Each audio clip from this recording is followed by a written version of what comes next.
Utah. So, good morning, everybody. It's very nice to see you. And because I don't actually have a life, because all I do is the research in my office that is a shit fight at the moment Yeah. because I have slammed it this week. But I'm very keen to hear from you what's been happening in your research worlds this week. So, Doug, over to you. Well, I've been thinking about going to another university in 27.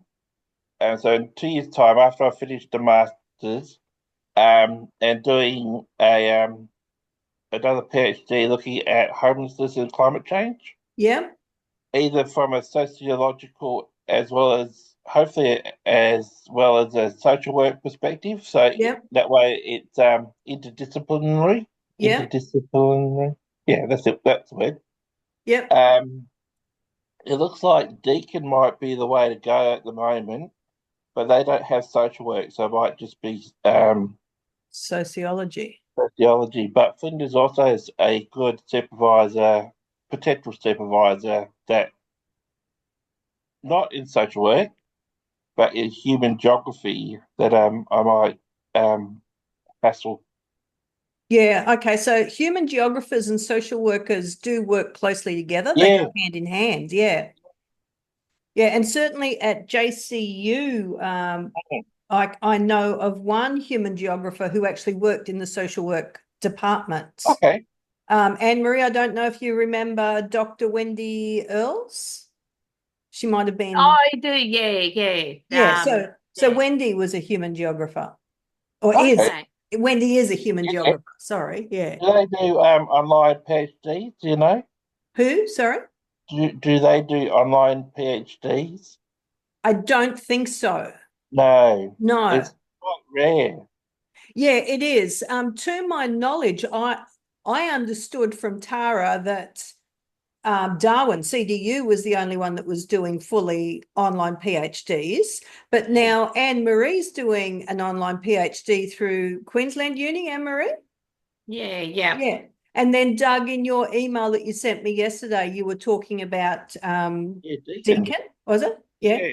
Yeah. I So was it's thinking interesting. about Sydney Uni, but you have to spend at least 1 year on campus, Ah, and okay. that will not happen for me. No, yeah, of course. Yeah. Hmm. And it would never happen for me either. Yeah. It's just you can't. No, Yeah. no, So that's interesting. All right. yeah. So, Doug, But I have during been working on my proposal still. you are, Yeah. yeah, good. And have you heard back from Steve Turton at all? No, not yet. No. No. Okay. Well, as I said to you, he takes ages to respond to me on Yeah. social media, but no idea about email. Yeah. No. Yeah, that's fine. Yeah. I Yeah. might have inundated him with too much requests. I have no idea. I just sort of put it out there and yeah. He has been a lecturer for a very, very, very long time. Yeah. It's probably 35 years Well, since I was a student yeah. when he was teaching. Um, and I assume that he's been in academia all of that time. So he would Mm. be used to students having lots of questions. Yeah, his Orchid account doesn't have much in the way of publications. Okay. So I don't know if he just hasn't written much or he hasn't updated it. Yeah, don't know. Yeah, because Uh, I actually haven't even seen him since yeah. my undergrad days, but I've always kept in contact on social media. Yeah. Mhm. And I didn't do any geography subjects, but my then husband did. Okay. Yeah, so I was very happy to be rid of that then Yeah. husband. Yeah. But I really appreciated the contact with Steve. Yeah, it's Yeah. good. Yeah. Mm. So, Doug, this during this last week, as you know, I went to that training on Yeah. complete Thank thesis you for support. those videos. Oh, you're most welcome. Yeah, it was a really valuable training, like Mm. extremely valuable. And I'm into So what neuros was it, Megan? Sorry? complete thesis training. So Anne Marie, I'll Oh, send you okay. the stuff. Yeah. She's going to do the free training that she did this week every 2 months. Oh, So okay. it was really very good. And I'll flick you the videos as well so you can see, but there's lots of neuropsych stuff in it, which is the stuff that I love, obviously. But Doug, she talked about somebody who did a joint master's and PhD Yeah, within, oh, yes, of course, you watched yeah, the videos. Yeah. yeah. I might have Yes. to email That's her interesting. and see Yes. where and how you can do that, because Yes. I don't think I, I just can't think how you can bloody do that. Yeah, because That's, in all your other degree things, if you go past that level, well, you sort of forego that one to yeah, get the next one. Yeah. Yeah. Yeah, but maybe the master's she was doing was a master's by coursework. That was the only thing I can think of. Ah, So she did a yeah, master's by coursework, but the research was PhD level. PhD. mm. Yeah. I I don't know know. Flinders offers a PhD and MBA combos, Not that I'm interested in an MBA, because why would I want one? Yeah, but you could do an MBA in sustainability. Oh, So the MBA can be quite adaptable. mhm, Yeah, so this is something worthy of investigation, it I think. is. Yeah. Yeah. Yep. Oh, And here's well, Laura. Hi, Laura. Hey, Yeah. hello. And just so everybody knows, Laura is my current favorite of the month. I am in love with the woman. So helpful. Laura. Oh, it's just been fantastic. I've been making corrections this morning already, Laura. So I'm very grateful. So Doug and Anne-Marie, so you know, I sent Laura my introduction chapter to do an edit. So this is the edit before it goes to the editor right at the end, right? yes. Just to check that I'm on track. Oh, the things she's picked up. I'm going to put the red carpet down for this woman, I tell you. Oh, thank you. I'm touched. I'm touched. I really like, the reading, the overall broad topic. It's absolutely like it made me think really hard, especially in regards, as I said in one of the comments, to my role. We do, and this is something that I've never really overcome in this role in particular. Like we tell students how to read, and it's very reductive the way we do it. It's you know what I mean, like, it's we tell them to, okay, you have to write an assignment, so you have to read in a certain way and you have to read critically, and it's deeper than that. But yes, I'm not at peace with this way of supporting students. Yeah. Well, this is why I'm now challenging it. But obviously, I walk a really tight rope here because I don't want to shoot myself in the foot. Right. Yeah. But it's very difficult. But I've just checked one of my references based on something that you said, Laura, and it's a 23 reference, and it's from a psychiatrist who Okay. is actually I have to mute my phone. Yeah, no worries. Yeah, so the psychiatrist is actually saying that the grey literature and the public literature that many people read needs to be more closely looked at by academia.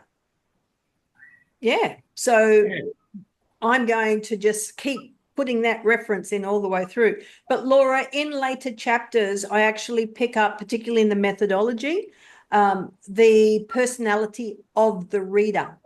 So it's, so it's not just us saying these types of books are no good. We've also got to look at the personality of the reader and what are they bringing to a particular book as they're looking at the tenets of the information. So, yeah, but Laura, I was so happy. I actually got your email as I was going to bed last night, and Paul said, don't you dare read it. You'll be up all night. So I couldn't wait to get up this morning. So, Laura, we'll get to you in 2 ticks. Doug, thank you. Are you happy for me to jump over to Anne-Marie now? Yeah. All right, beautiful. So Anne-Marie, what's been happening in your research world this week? Yeah, well, just you talking about, not shooting yourself in the foot and that sort of thing reminded me, and I tried to just see it. I'm pretty sure it's a chapter in the draw book, the Oh, yes, yeah, Starting Radically from yeah, academic writing, yeah. academic writing, where they go to it's written really well, like them going and asking permission to do this, and but it's just written very tongue in cheek, but very, very well. I'll see if the chapter's actually online. Yeah, that would be great. It's really, really good. It's really them challenging the way of doing things. Yeah. Yeah. So I'll see if I can and find it for you. Yeah, great. And that's a reference that I absolutely need, because I've got to back up that I'm adding to a conversation, because I've made that claim that I am adding to a conversation. So where's the conversation? I've got one author so far who's talking about like the whole draw people are part of the conversation, hey, because their thing is about how you write up academic stuff, rather than, I suppose, starting with the grey literature and using it. They're going, academic stuff has to be more greyish. Yeah. Well, that's what the 23 article written by the psychiatrist is also saying. Like, it's fine to have robust standards. We need them. But also there's a call for reducing some of that so that we can take in public writing, blogs, comments on news articles. I don't know about you guys, but I'll go to make a comment on some news article and I see that there's 1,057, so I just think I'll forget it. My thought now doesn't count because somebody else would have said it. Yeah, so it's interesting. Yeah, but Anne-Marie, if you would send me through that the citation, and then I can see myself, is it online? Yeah. If it was on Audible, it would just be fantastic. Yeah, no, they don't seem to have anything on Audible like this. The book's only I know 2024 maybe even. It's fairly new, first published 2024. Yep, okay, nice and new. Yeah, that's good. Yeah. So what have you been doing this week then? Not going round in circles, probably spirals. Spiral up or spiral down? I'm not quite sure. Well, it could be spiral sideways. Probably sideways, actually, because like I've been writing the proposal thing is what I'm doing, but then I sort of get too much in it, and then sort of go, okay, I've got to go back to what the thing is and just include the stuff that's more directly related. And then I go, oh, but this is really interesting, and I get that I could include this too, and this fits with it as well, and then it ends up all too big again. So it is rather sideways that I'm going. Yeah. So it was Tara that said to me, not one word is wasted when you're writing your research proposal, because you will overwrite. And I certainly did. I wrote copious paragraphs. Yeah, and I think it'll be useful when it gets to writing my thesis stuff, that I'm doing multiple versions so that I can go back and get bits, because some of them I go, like, this is really quite good, but it doesn't fit. So I dropped mine into chapters. I have all Yep. of these chapters. Well, I think I've probably mentioned it. Yeah. It looks like a madwoman has written them because there's absolutely no structure, but it's because where I've cut out of one chapter that doesn't belong there and I've stuck it in another chapter. But this, during the week, this training that I went to, she gave me poetic license to just absolutely slam up the methodology with all of my own thoughts. So she said, I want to see when I'm marking, I want to see in people's methodologies who they are. Like that's where the problem goes. It's all in the chapter on the methodology. So, yeah, my methodology chapter at the moment, I could never give it to anybody to read because I've taken bits from there and stuck it there. So, Laura, I will clean it up before it ever comes to you. You'll get the lit review next because I'm just in the process of cleaning that one up. Yeah. Oh, that's okay. No, I mean, I guess the methodology, it's, I guess, broadly speaking, has to speak to the reader in a way that, okay, this is what it is for me. You want the readers of your work to see what you see. Mm. And even in a critical way. So that's that sort of guidance for the reader to, okay, this is how I see things, this is how I came about, and, leave it open as in, you may see the things that I see in the same way or in a different way or even critically, but you give them a guidance in quotation marks. So this is broadly speaking what I mean by methodology, especially in qualitative studies, but also quantitative. I think that's my general sense of method and methodology. Yeah. The more you make the reader see, whether critically or even opposing your views, the more you nail it. I believe. Yeah. So this, generally speaking, yes. Yeah. I've always thought that the methodology chapter would be the most fun chapter for me. The most fun. Fun. Yeah, fun. Yeah. But yeah, allowing my personality to come out in it. Yeehaw. But I won't swear. Yeah. Because I am a You swearer can in real life. write in red. Yeah. Yes. No fucks. So, Anne-Marie, you happy for us to jump over to Laura now? Yep. Okay, Laura. So, tell us about your week. What have you been doing research-wise and job-wise? Yeah, what's happening? Okay.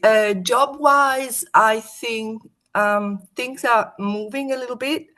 I haven't got anything. I haven't seen any contracts yet, but I've had a concrete offer, and it's still in the academic realm, but it's gonna be VET, so vocational education. So back at CDU, just a different role. Not at CDU. Okay. Well, at this point with CDU, well, I mean, it might be clear I'm a bit in a conflict, okay? Yep. Because on many things. So no, I'm not looking at CDU. I'm still employed at CDU. I believe there's been some very I don't know how to call them, a few mistakes in my situation, like towards me. So I don't think, unless something happens, and I don't think I'm going to go back to CDU. Yeah. Okay. Yeah. Yeah. I'm wondering whether, this role really was my role. As in, I felt, I mean, I know I can do it. I know I can do what's required, but from a personal perspective, yeah, you know, you made me think with your work, like, you know, right. It's like a biomedical model. Am I giving them a tablet? Well, that's not what I want to do. Even though, unfortunately, there's this idea of scalability now, which obviously, I mean, whatever way it's put, whatever way it is proposed in, it's a way to save money. Yes, of It's course. a way to, you know, to have all the students be on the same wavelength, to learn in the same way, which I, you know, unfortunately, but it is the way it is. It's not like, you know, shooting once. I keep shooting myself in my foot all the time because, I mean, there's Yeah. it is what it is, especially with the digital era and stuff like that. But yes, so I've been thinking about going back because I'm actually I have a background in vocational education, and I'm certified, and so I was offered. I mean, I haven't seen anything yet in terms of contracts, so I'm thinking I'll go with it. Mm-hmm. And I've been, refreshing, you know, and dusting up my, my qualifications, etc. Mm-hmm. So, this is what I've been doing, and you know, the usual thing, the police check, Yes. working with children, Yes. and all this I had forgotten about. Yeah. Yeah. Yeah. Just, I mean, from the police check, they just sent me an email saying that I forgot. I didn't know. Probably I skipped that passage. They require you to take a selfie, and then the selfie has to be close to a document with a picture. Did you know that? It's Yeah. something. Yeah. I've had to do that too. Yeah. I didn't know that. I have like a current document with the ID photo. Yeah. So I've been thinking a lot. I mean, I haven't committed to anything. But one of the things I would like to do is definitely help research students, and not in the traditional way. Like, so I'm absolutely with you when you talk about, you know, the counseling and mental health, etc., etc. Like, absolutely, I don't think that the same measure can be used for everyone, especially in research. Like, it's Absolutely. Yeah.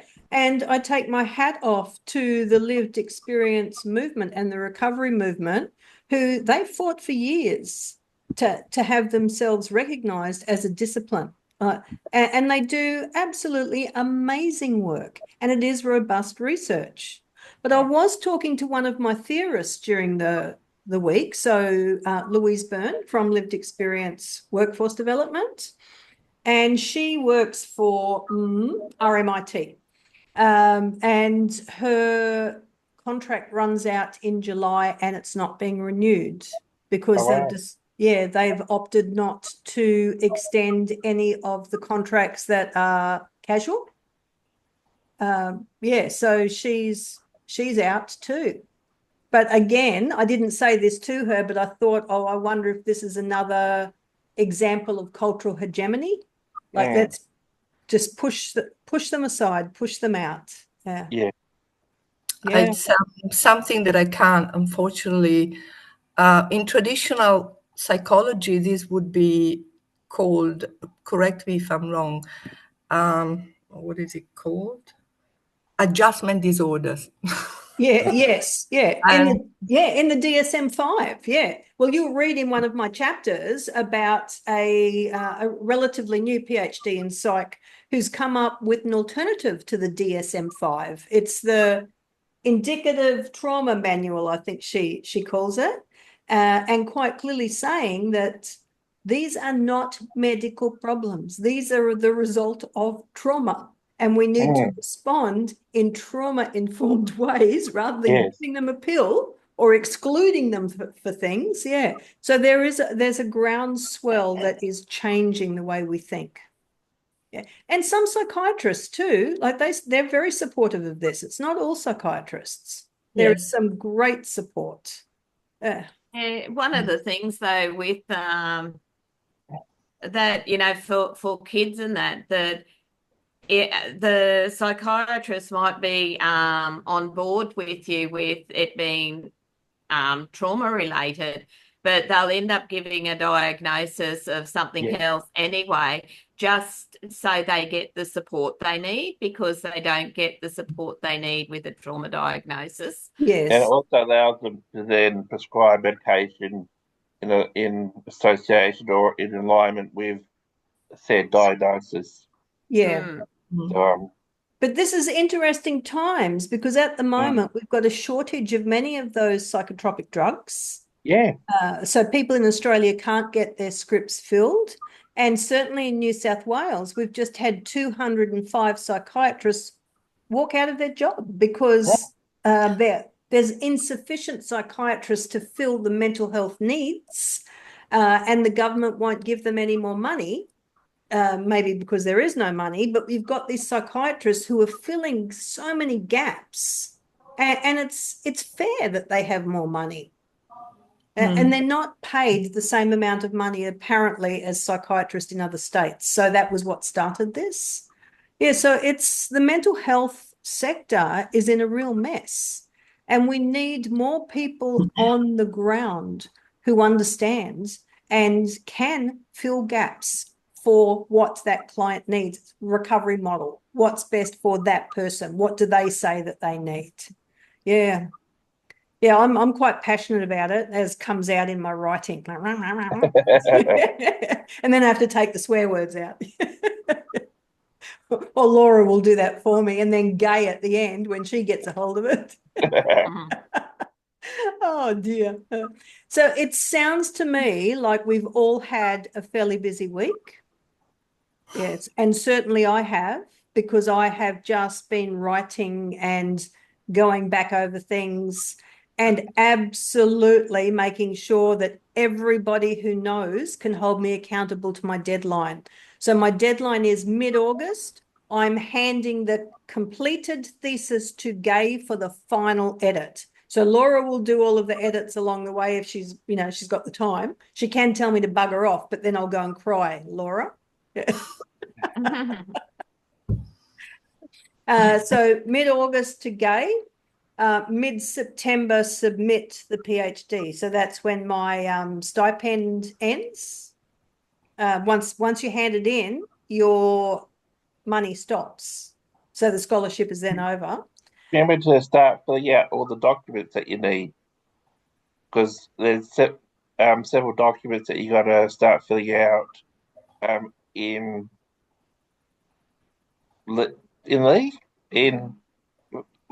up to submission. Oh yeah, okay, yeah. So, but once you submit, yeah. But I want to graduate here in Nhulunbuy in November. For a couple of reasons, and I do now believe that CDU televises and puts it all on YouTube. So I was worried that my family wouldn't be able to come because it's expensive to get here. Yeah. But now that I know that it's going to be televised, that's a bit easier. But this is in my head, so if I submit mid-September, that then gives 2 months for assessors to read and make corrections or suggestions. But I'm going for no corrections, pass no corrections. That's what I'm going for. So Laura, I laughed when I read your little comment about this is a pass, but with minor corrections. So that to me was, yep, you got to work hard here, girl, because there's going to be no corrections. So I'm no, look, I mean, by experience, by reading other PhD students. I've read a lot. Yeah. I mean, your thesis, I mean, if the other chapters are the same as the one I read, the introduction, it's almost ready. Like I wouldn't like actually, yes, you asked me if I could send you my thesis. I will. I cannot actually find, I'm still trying, it's somewhere in my USB or, passport. I cannot find the final version because I've had so many versions of this. The one that I found, I'll probably end up sending you this. It's very, very long. And I know that I've cut a lot of parts in the final version. But what I'm saying is my final version was almost like the chapter that I've read. So for me, it would, if you submit it now, like in the other chapters are the same standard, you would definitely pass with minor corrections. Yeah. The only thing is I think that's that you have to be clearer is the change of styles that you use, especially when you go from inductively to deductively. And a little bit the organization, well, it's not that you have to change, you have to decide what you want. See, that's very hard. Yeah. And when you want to do that, why you want to do that, at which point you want to do it.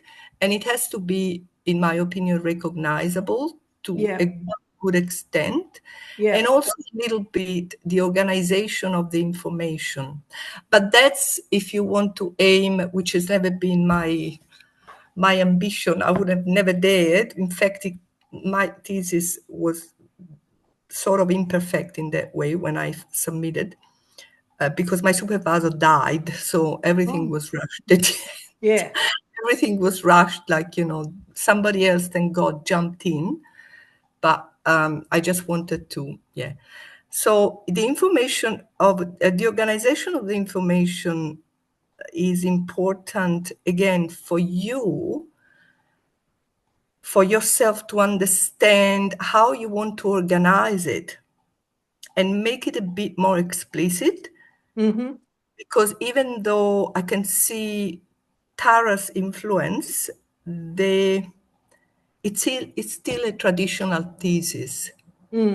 So I think, you have to make the examiner's life a bit easier, because you don't know, I mean, you do know probably your examiners already, you have somebody in mind.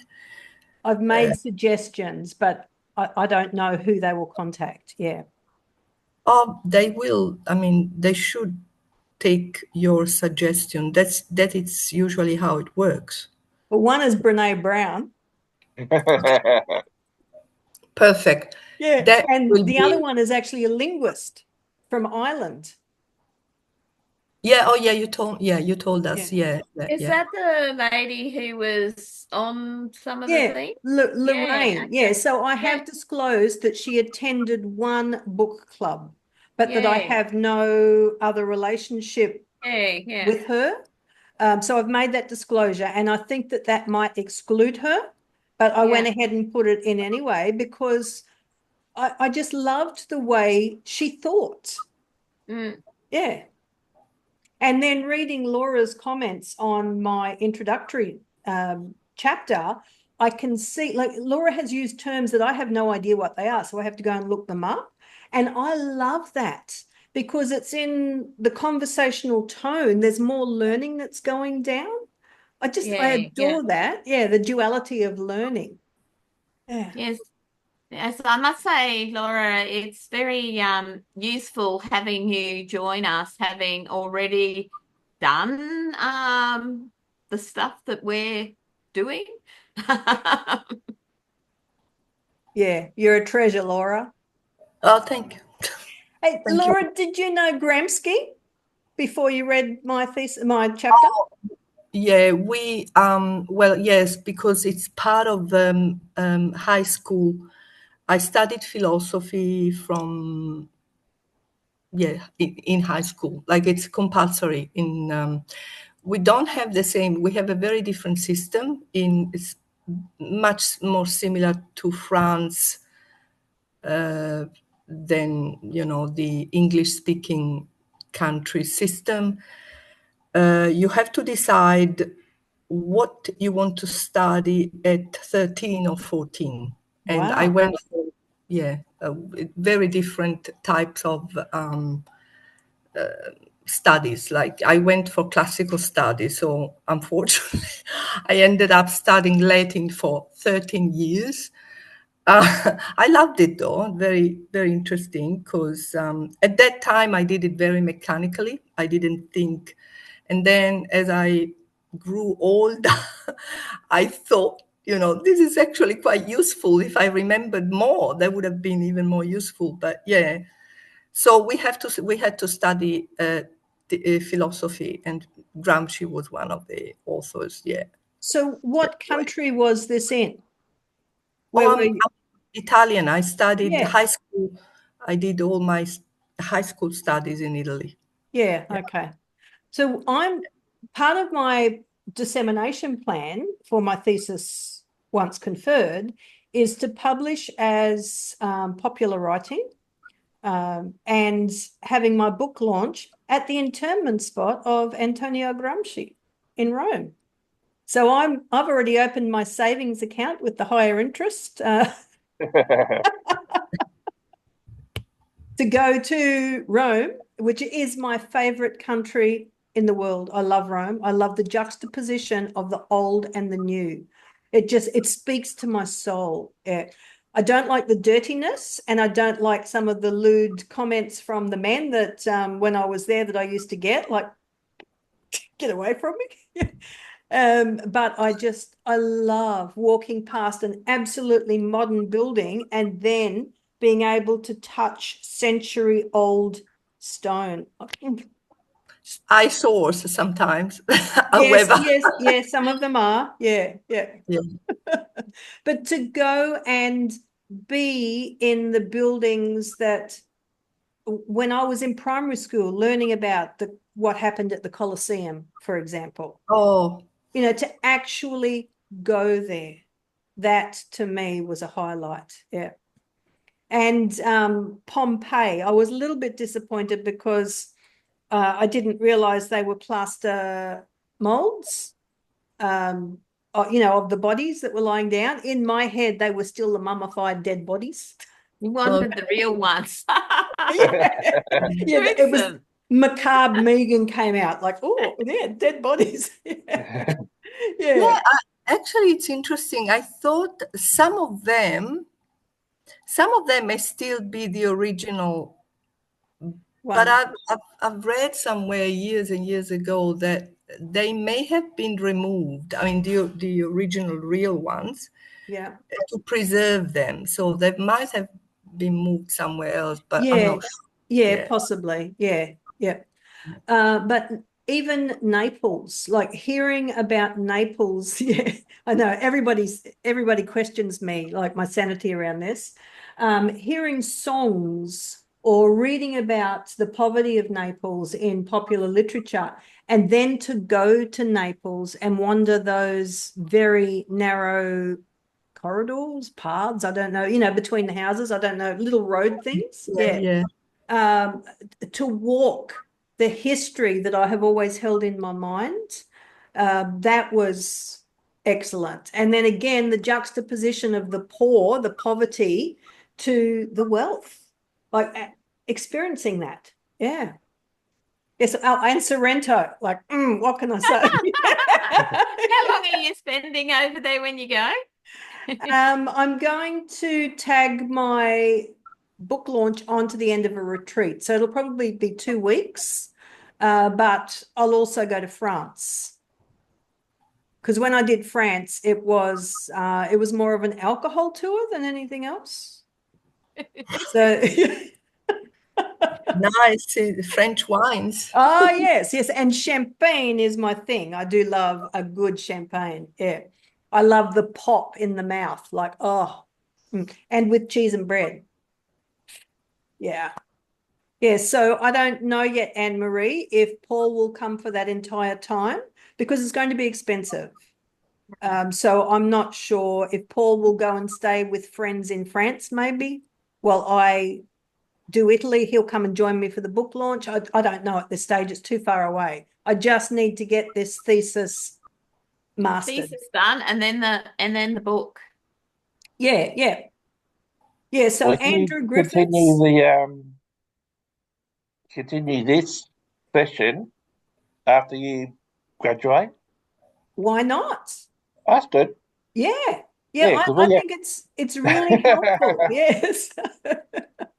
Yes, so I don't see why not. Yeah. Yeah, I have put out a notice to all of my supervisees that as of June until the end of the year, I'm not offering any more supervision Yeah. because I do find that it splits my focus. Like I can be really deep in a paragraph and then I look at my clock and go, shit. So I jump on with my supervisee and then it takes me a long time to get back to that same level of focus. So I'm just going, no, I'll see you through to June so you can get your 10 sessions in for your CPD log. yeah, But after that next 6 months is my time. yeah. And I'm going to be poor, but I'm poor already, so it doesn't matter. I'm just very grateful I have a husband who's earning money. Yeah. Because the stipend it's insufficient to live on. It is. Yeah, particularly in a rural and remote Yeah. location. Yeah. I guess you're not connected to the solar yet. No, Or we are not. Yeah. Yeah, I know. And that's a real bugbear for me. But Yeah. Doug, I am looking around at where to next after Nhulunbuy. Like Yep. where are we going to go to? So I'm making living decisions based Yes. on climate change. Like I'm very Yeah. serious about that. And as much as I would love to have a historic Georgian, the cost of putting solar panels on the roof Yeah. is increased because of all of the stuff that you have to go through when you own a historic building. So Unless it's you have it in the backyard on yeah, you can have like freestanding. how they have it in paddocks and stuff. Yeah, of But course. then you have to have a backyard. That's exactly right. Yeah, and that's millions and millions when you're talking about buying a Georgian with plenty of land around it. Yeah. As my children say, Mum, you're going to get your Georgian. It'll be in an old people's home. You'll have a room. Yeah. Yeah. Anyway. Okay, so has anybody got anything else that they wish to thrash around? I just have a question which is quite unrelated to the thesis. I was going for a couple of interviews and I didn't get the job by same background, vet, vocational education, but I didn't get the job because they said I didn't have experience working in a community. So that made me wonder because they actually did not articulate that, they did not elaborate on that. So what is it like to live in a community? I mean, Nhulunbuy is one, isn't it? What is it?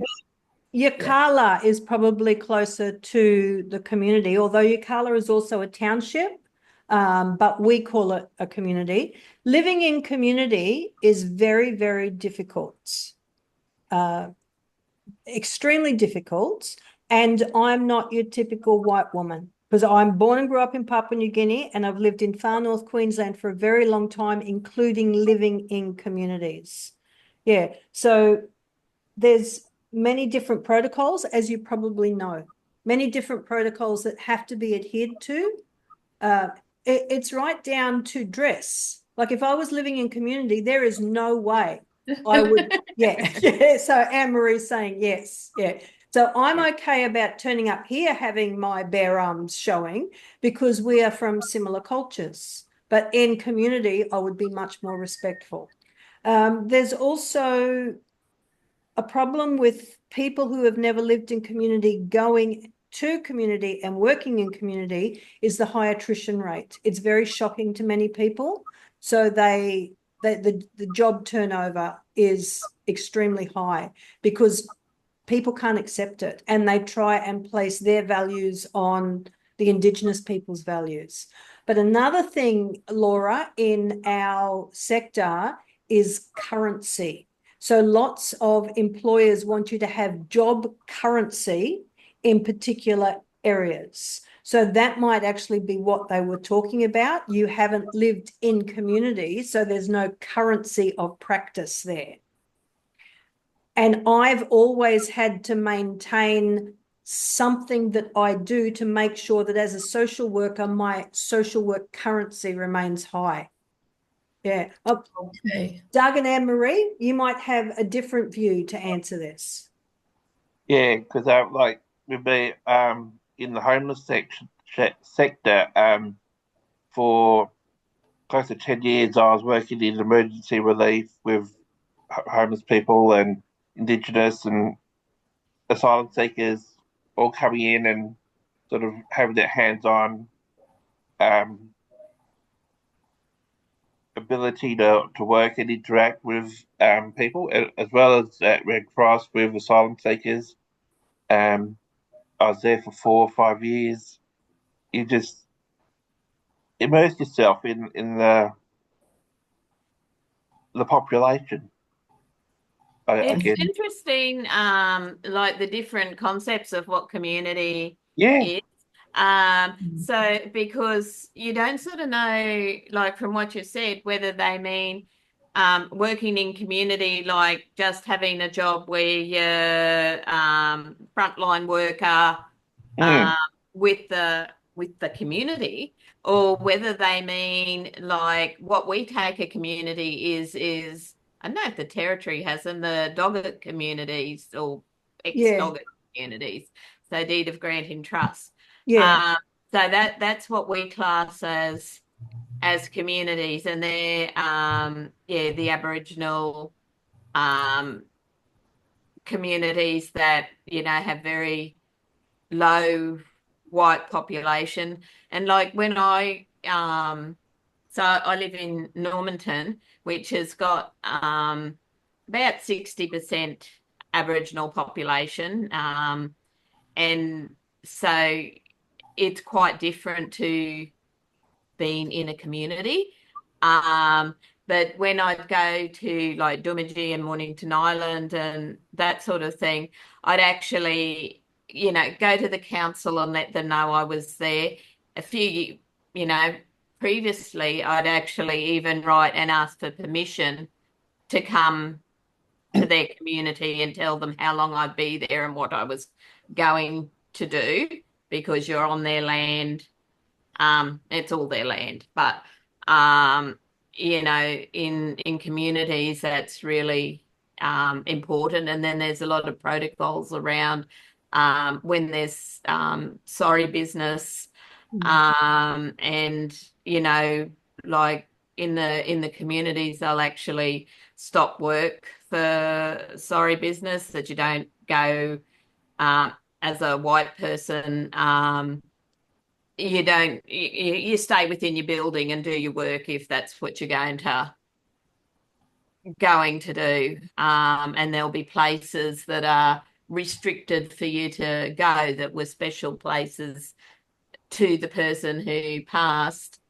And there's, you don't say their name. And there's a whole lot of protocols that you need to know for the specific community. And often when you go into a community, there's someone who will do a cultural induction for the white fellas coming in.